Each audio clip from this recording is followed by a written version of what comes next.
Hello everyone, this is Grade 6, Module 5, Lesson 3, Problem Set. Our directions say, calculate the area of each shape below. Figures are not drawn to scale.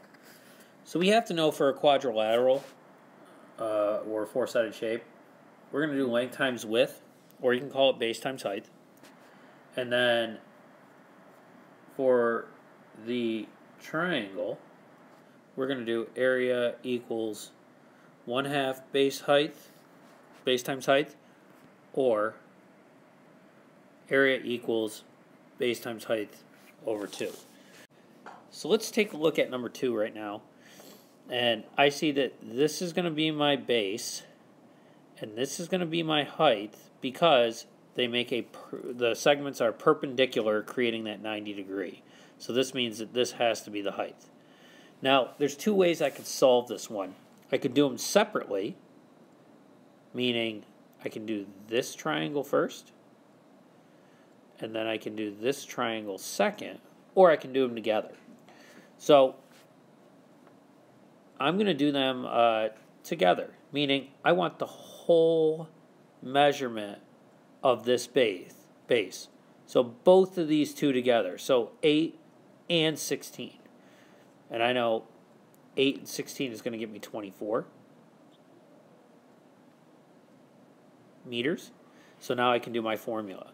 So A equals, and I'll do base times height over 2. So my base is 24 meters times 14 meters over 2, because there's my height right here of 14. So 24 times 14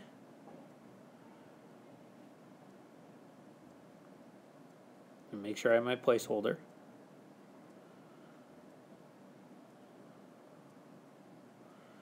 And I get 336. So what I'm going to do with my 336 now is I have to put that back in my formula. So 336 meters squared now, because remember I did meters times meters, and I'm going to take half of it. So I'll go 336 divided by 2.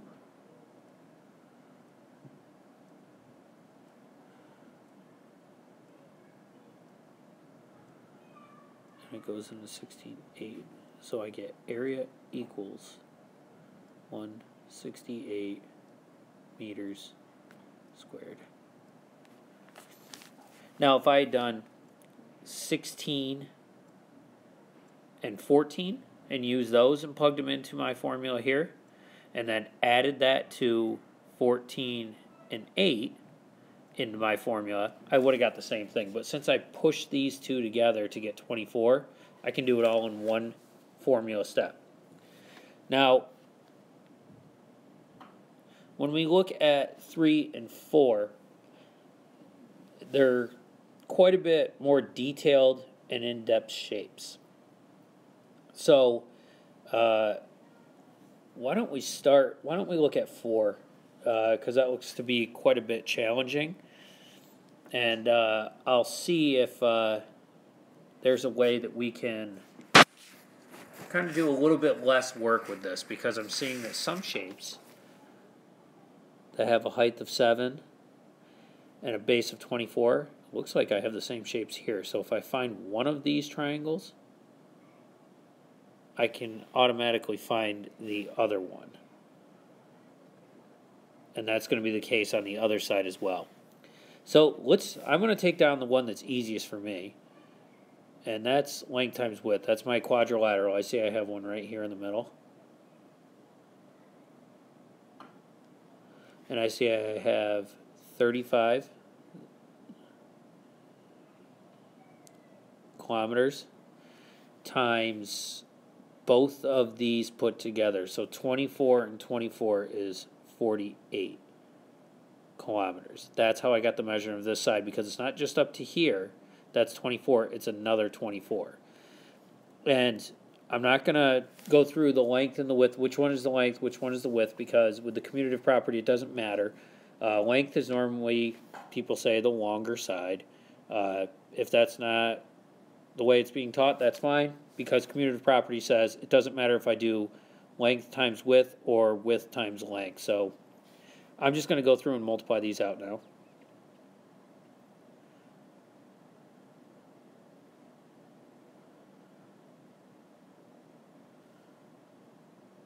I'll add my placeholder.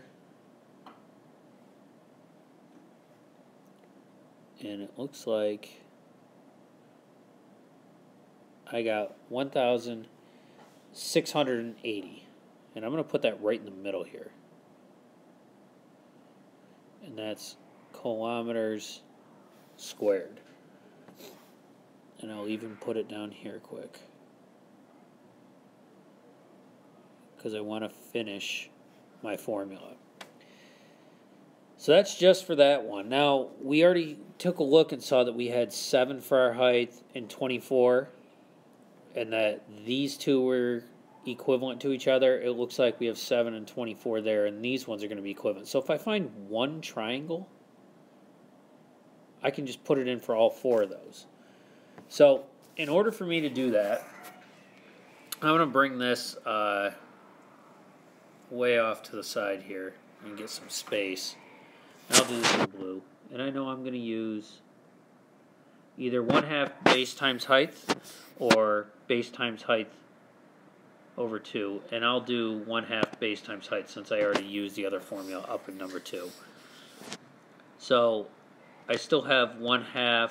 Now I got to look for my base, which on all of them is going to be 24. And my height, which is the dotted line that comes down to the base to create a 90-degree angle, so perpendicular segments, is going to be 7 kilometers.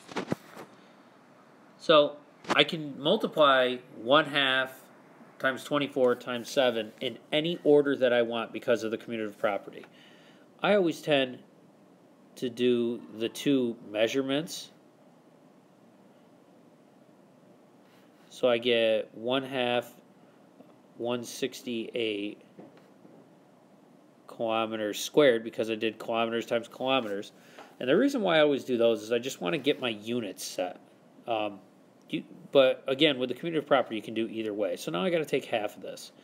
And I could show 1/2 times 168 over 1, because I got to make it a fraction. And then I'll get 168 over 2 and have to divide. So I can either multiply it by 1/2 or divide by 2. It's going to end up being the same thing. And I'm going to end up with 84 kilometers squared. Now that 84, I'm zooming in close here, that 84 is for all of these. And it's kilometers squared. And you can't really see my units because they don't give you a whole lot of room on these. But now that I have the same units, kilometers squared and kilometers squared, I can just add all of them up. So I got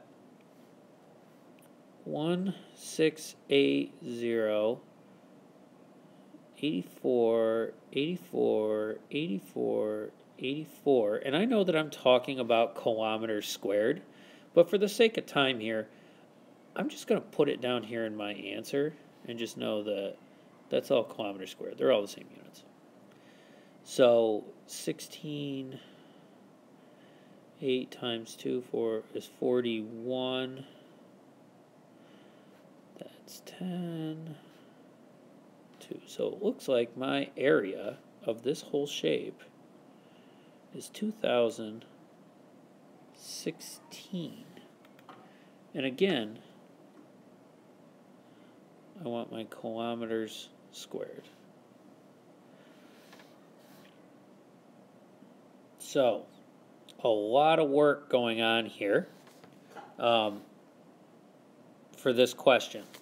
And you'll have similar work over here for 3 and 1 if you have to do those. But now we're talking in terms of decimals for number 1. Let's take a look down. And 5, 6, and 7 are all talking about either expressions or solving for area. Just know your two formulas up here at the top, or your three formulas. Here's the one for the quadrilateral, and then these two are for your triangle. What I want to look at is 8, and I'm going to slide way down so I can use the space below. A floor of a triangular room has an area of this 32.5 square meters. If the triangle's altitude or height is 7.5 meters, write an equation to determine the length of the base in meters, and then solve.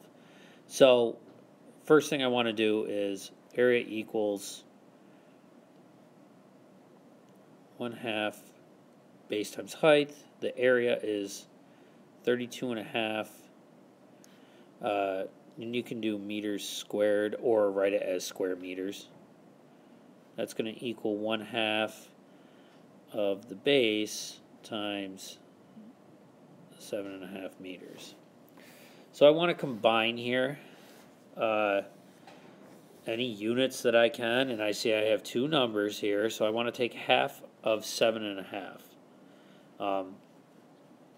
So this will be 32.5 meters squared, and when I do 1/2 times 7.5, again, in one of the prior lessons we talked about multiplying and adding and looping around or whatever it is. 2 times 7 is 14 plus 1 is 15, and the reason why is because, again,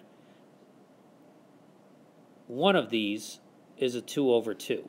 That equals 1 whole. I need 7 of those. So if I need 7 of the 2/2s, it's really 7/1, which equals 14 halves. That's your 2 times 7. That's where your 14 comes from. It's your halves. So 14 halves plus my 1/2 I still have there, that's 15 halves. So really, 7.5 equals 14 halves plus 1/2, because 7 is equivalent to 14 halves. That's why that works. Again, I just like showing that because it's a shortcut, but you have to know why the shortcut works. So I have 1/2 now times 15 halves, and we're going to end up with 15 fourths.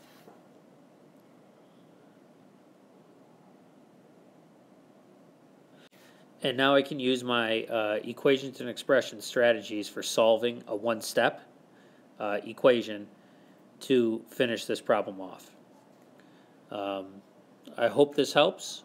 Good luck on your problem set, and thanks for watching.